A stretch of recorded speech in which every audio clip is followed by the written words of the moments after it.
नमस्कार साथियों, स्वागत है आपका अपने ही यूट्यूब चैनल वीरू एकेडमी पर डियर। उम्मीद करता हूं कि आप लोग एकदम व्यस्त होंगे, मस्त होंगे, खुशहाल होंगे डियर। बात करेंगे बीएड वर्सेस डीएड का मामला जो कि मध्य प्रदेश में वर्ग 3 चयन सूची पर जारी हुआ था। बात करेंगे बीएड वर्सेस बीएसटीसी मामले की, जिसकी सुनवाई 10 जनवरी को होना था, लेकिन अर्ली हियरिंग की वजह से मामला 10 जनवरी के पहले भी सुना जा सकता है।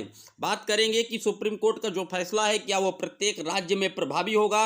वीडियो पर अंत तक बने रहिएगा, सारे डाउट क्लियर करेंगे डियर। जैसा कि आपको पता था कि पूर्व में जो इसकी सुनवाई होनी थी वो कहीं ना कहीं जलीकट्टू केस में फंसे होने के कारण जो नरसिम्हा जी थे जस्टिस, और कह सकते हैं आप जस्टिस धूलिया जी, सुधांशु धूलिया और नरसिम्हा जी दोनों व्यस्त थे, उनकी वजह से जो डेट थी वो काफ़ी लंबी लगाई गई थी और 10 जनवरी को इसकी डेट लगा दी गई थी।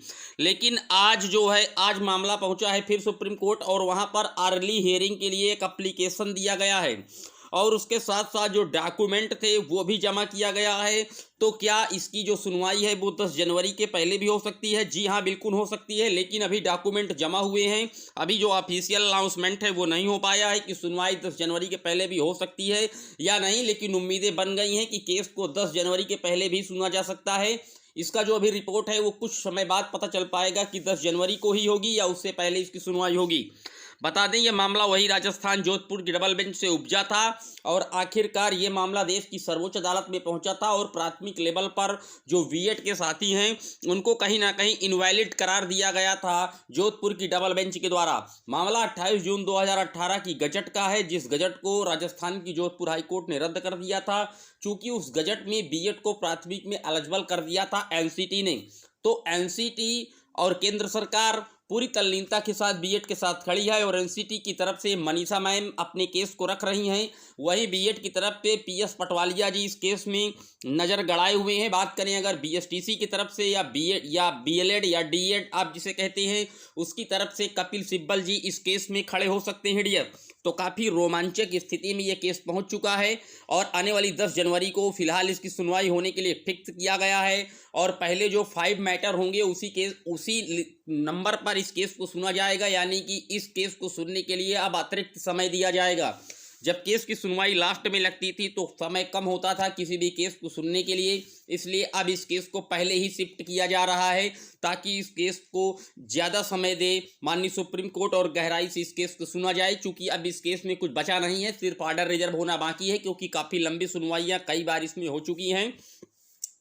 बात कर लें अगर कि क्या बीएड वर्सेस डीएड में क्या हो रहा है। मध्य प्रदेश का वर्ग 3 की एक वैकेंसी है, जी हाँ आपको दिखा दें, वहाँ पर भी मामला हाईकोर्ट में चला गया है और एमपी वर्ग 3 की चयन सूची जारी हुई थी। डीएलएड में डीएलएड छात्रों ने केस को रिस्टोर करवा लिया था, तो आप देख पा रहे हैं। और जबलपुर हाईकोर्ट में अब इसकी सुनवाई होना है। जो वर्ग 3 की वैकेंसी निकली थी मध्य प्रदेश से, आपकी स्क्रीन पर लगा हुआ है, ये 7 फरवरी दिखाया जा रहा है। 7 फरवरी को इस केस को कहीं ना कहीं सुना जाएगा, लेकिन जो इसका आर्डर होगा मैं आपको बता दूं, इसको भी कहीं ना कहीं सुप्रीम कोर्ट के आर्डर के साथ आउटकम कर सकता है जोधपुर हाई कोर्ट, क्योंकि आप देख पा रहे हैं जिन जिन राज्यों से जहां तक भी जिन वैकेंसियों में लफड़ा है और सुप्रीम कोर्ट इन सारे मुद्दों को सुप्रीम कोर्ट अपने जो फाइनल ऑर्डर के साथ आउटकम करता नजर आ रहा है। हालांकि 7 फरवरी काफ़ी लंबा समय है जोधपुर हाई कोर्ट के पास। उसके पहले बता दें 7 फरवरी को जो जबलपुर हाई कोर्ट में इसकी सुनवाई होनी है वर्ग 3 की, एमपी वर्ग 3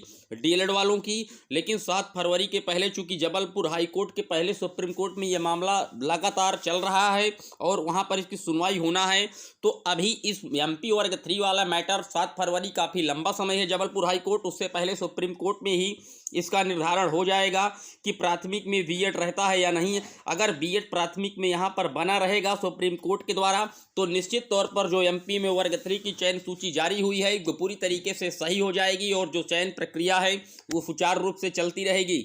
लेकिन अगर इसी जनवरी माह में बीएड पर खतरा आता है प्राथमिक लेवल पर, तो कहीं ना कहीं जितने भी राज्य हैं जहां पर शिक्षक भर्तियां लगातार रन में चल रही हैं वो सारी भर्तियां पूरी तरीके से प्रभावित हो जाएंगी, क्योंकि जो सुप्रीम कोर्ट का आदेश होगा वो प्रत्येक राज्य सरकार को मानना पड़ेगा और प्रत्येक राज्य में वो नियम जो है ऑटोमेटिक प्रभावी हो जाएगा, लागू हो जाएगा। तो अगर इसकी अर्ली हियरिंग का जो एप्लीकेशन आज दिया गया है माननीय सुप्रीम कोर्ट में, अगर 10 जनवरी से पहले इसकी सुनवाई लगेगी तो हम आपको वीडियो वीडियो के माध्यम से जरूर अवगत कराएंगे, वरना 10 और 11 लगातार इसकी सुनवाइयों की जो डेट है वो कंप्यूटर जनरेटेड डेट दिखा रहा है, लेकिन अर्ली हियरिंग के लिए एप्लीकेशन आज सुप्रीम कोर्ट में एक जरूर जमा किया गया है। अपडेट वीडियो था, कैसा लगा कमेंट करके जरूर बताइएगा। किस तरीके से आपकी राय है कि बीएड प्राथमिक में किस तरह से जीत सकता है या बीएसटीसी किस प्रकार से हावी होगा, आप पूरे मामले को किस प्रकार से देखते हैं कमेंट करके जरूर बताइएगा। फिर मिलेंगे नेक्स्ट अपडेट में, तब तक के लिए जय हिंद जय भारत, थैंक यू।